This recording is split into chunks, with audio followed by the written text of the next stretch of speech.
Yeah, Caleb, for Kit Kolbenson, he's no stranger to wildfires across southern Oregon and the impacts that prescribed burns can have on minimizing the impacts that wildfires can have across our area. But with this ongoing drought across Jackson County right now, that's not making their jobs any easier in getting these prescribed burns done.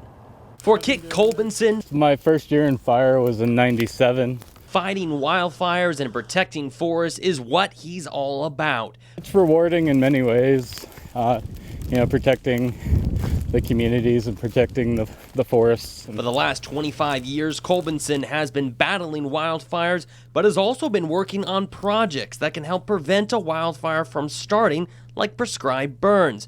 But what you might not know is that there are a lot more steps that go into one of these burns than what you might think. We treat these areas in several steps because when we first came in here, it was just so overgrown with trees and fuel and brush and stuff. For firefighters, the first step in safely conducting one of these prescribed burns is patience. This particular unit was cut and piled in 2017 and 2018. And we usually wait, a few years for things to dry out inside the piles before we'll come through and do the pile burn. Once those conditions have been met, we go through, we cut the slash, we pile it, and then we burn the slash off. The next phase can begin. When this is done and consumed and it dries out in the spring or in the fall, we'll do a low intensity underburn, like a broadcast burn, where we'll burn the forest floor with a low intensity fire just to remove more of the fuels.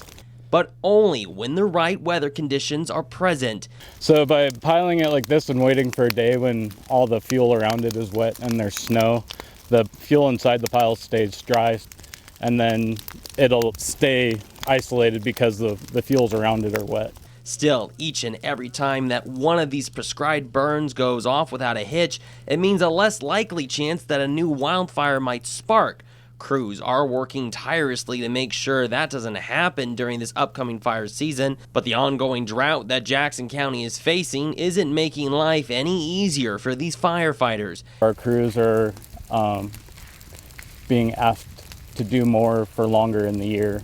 The crews that we use to do the prescribed fire end of things are the same crews that do the suppression end of it, and so they're getting more exhausted with the longer seasons. And with more and more sunny days like today becoming the norm, it means less days for firefighters to get these prescribed burns done before the next wildfire season. Shorter windows for us burning gives us less burn days, and in fact that just puts us further behind the curve because we're already working at the pace that we can. So there's a lot of people buckling down and trying to figure out how we're going to do this and do it in a timely manner.